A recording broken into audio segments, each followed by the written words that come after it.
La cybersécurité aujourd'hui, c'est un enjeu majeur pour toutes les entreprises, pour toutes les organisations. Donc, c'est un avenir radieux pour moi.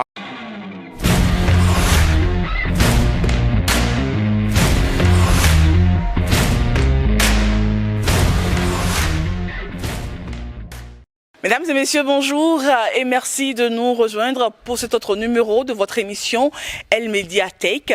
Aujourd'hui, nous recevons un jeune béninois. Il est diplômé en sécurité informatique. Il est gestionnaire de plusieurs projets en cybersécurité et en numérique. Il est aussi membre de plusieurs organisations et associations internationales qui milite pour un Internet safe, secure et à moindre coût.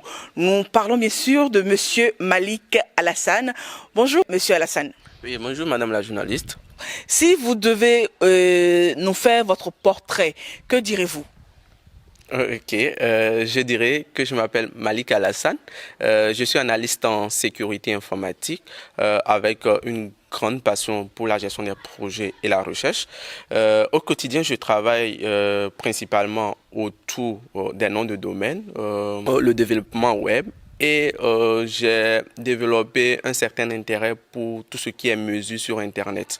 À côté de cela, j'essaie de faire des contributions au sein de certaines organisations ou associations, que ce soit locales ou internationales, à savoir ICANN, Afrinic, l'FGI, d'autres qui s'intéressent à la gestion et à la gouvernance d'Internet. Nous allons revenir au cours de cette émission à cette association, organisation que vous venez de mentionner. Alors Malik, à 22 ans, on est diplômé en cybersécurité, alors qu'à 22 ans ailleurs, on s'intéresse à tout ce qui est TikTok, tout ce qui est Instagram, tout ce qui est lifestyle, mode, tout ce qui est arnaque aussi, pourquoi pas. Qu'est-ce qui vous a emmené à si jeune âge à avoir comme passion la cybersécurité et travailler, aller à l'université dans cette filière-là? Moi, j'ai découvert la cybersécurité au cours de ma formation et puis très tôt, je me suis accroché dessus et c'est un sujet qui me passionne aujourd'hui. Et après, il faut pas se leurrer. Le domaine de la sécurité informatique est un domaine assez challengeant et lorsqu'on est dedans, on voit en fait certaines facilités. Je pense que la cybersécurité aujourd'hui, c'est un enjeu majeur pour toutes les entreprises, pour toutes les organisations. Donc, c'est un avenir radieux pour moi. Donc, je pense que je n'ai pas perdu ma place, je n'ai pas fait un mauvais choix en m'intéressant à ce domaine qui me passionne si tant. Alors, nous disons souvent qu'Internet, pour plusieurs d'entre nous, à travers l'Afrique et le monde, se résume aux réseaux sociaux. Et je parie que Malik, qui est un technicien en informatique, qui sait ce qu'on appelle Internet ou le bac, et ce qui est derrière Internet est à peine sur des réseaux sociaux, peut-être LinkedIn et Twitter, si je ne me trompe. Alors, quels sont les mots qu'on peut utiliser en français facile pour décrire aux gens ce qu'est Internet en dehors des réseaux sociaux? Ok, merci beaucoup. Internet n'est pas que réseau social. Internet, pour faire simple, on dirait que c'est l'ensemble de plusieurs ordinateurs connectés. Donc, pour faire simple, maintenant, derrière cela, il y a plusieurs services qui sont fournis grâce à Internet pour partager des ressources, pour discuter, pour communiquer entre nous. Et donc, comme vous le mentionnez très bien, les réseaux sociaux sont là pour nous faciliter cette communication, ce partage d'un certain nombre de ressources entre nous. Et donc, derrière, sur Internet, on ne fait pas que Facebook, on ne fait pas que WhatsApp. Donc, il y a des moteurs de recherche très puissants qui devraient nous faciliter dans tout ce que nous faisons. Un simple agriculteur aujourd'hui peut utiliser Internet dans son domaine d'activité sans pour autant aller sur Facebook ou sur un autre réseau social parce qu'il y a des plateformes bien dédiées pour leur faciliter leur activité. Un mécanicien aujourd'hui aussi peut utiliser Internet pour essayer de monter en compétence dans ce qu'il est en train de faire. Nous mentionnons souvent ICANN, Afrinic, FGI, ISOC, tout ça. Vous les connaissez tous. que ce soit association ou organisation internationale, et vous militez en tant que jeune au sein des associations et organisations-là.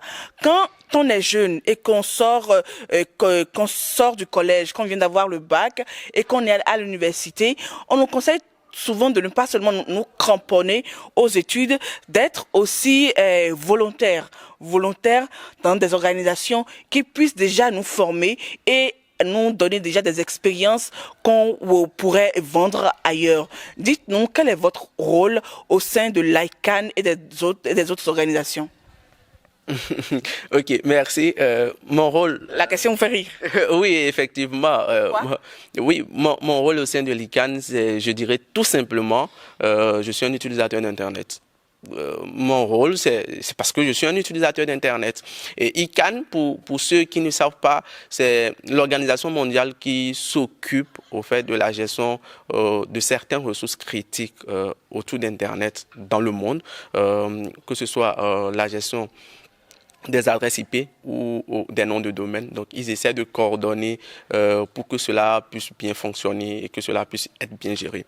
Donc, aujourd'hui, qui parle de ressources critiques sur Internet et qui mentionne ICANN, donc vous voyez déjà l'intérêt pour un simple utilisateur de s'y intéresser, de voir comment certains éléments fonctionnent et comment sont gérés.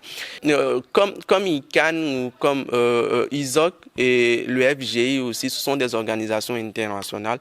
La particularité avec ISOC et puis le FGI, je parlerai que ce sont des organisations à but non lucratif qui œuvrent pour le développement et la promotion d'Internet.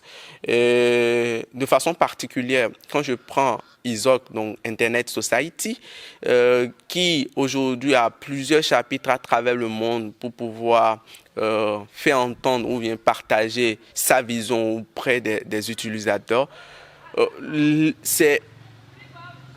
Nous n'avons pas forcément les mêmes difficultés lorsque nous parlons de l'utilisation d'Internet. Certes, aujourd'hui, peut-être dans ma région, on parle beaucoup plus de la connectivité. Peut-être notre problème majeur, il y a certaines personnes qui ne sont pas encore connectées, qui ne savent pas encore qu'il y a un outil qui s'appelle Internet. Donc, l'intérêt ou la vision d'ISOC, c'est de permettre à ces personnes-là de trouver une option pour se connecter, donc connecter les non connectés. Et donc, vous comprenez avec moi que lorsque nous parlons de la connexion de certaines personnes qui ne sont pas connectées, ce n'est peut-être pas la même préoccupation que quelqu'un qui est aux États-Unis a. Donc, lui, il a déjà accès à Internet.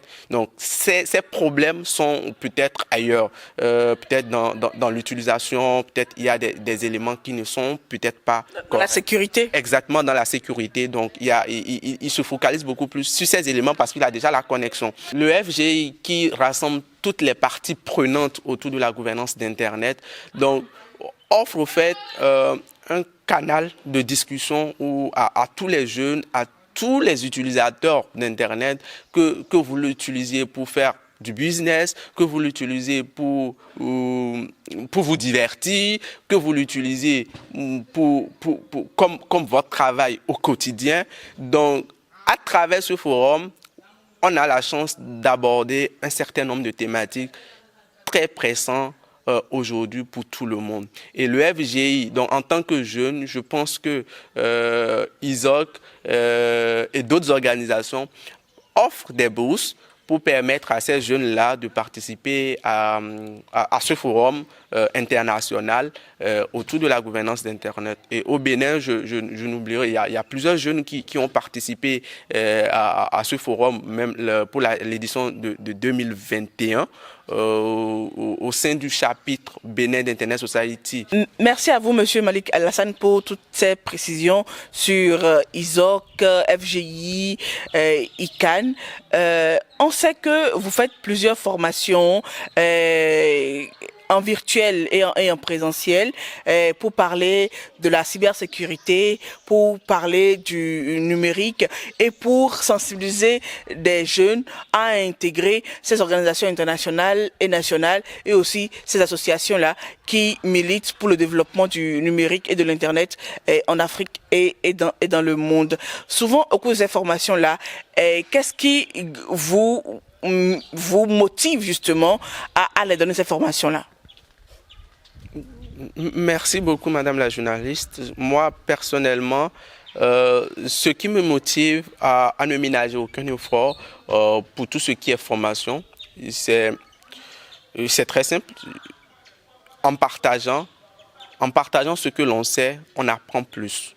Et donc, pour moi, c'est une occasion d'actualiser ce que je sais parce que à chaque fois que j'ai une nouvelle formation, j'ai un nouveau programme de formation à donner, j'essaie de m'apprêter comme je peux. Donc, c'est vraiment un travail que je fais au quotidien, donc qui me permet de mieux apprendre.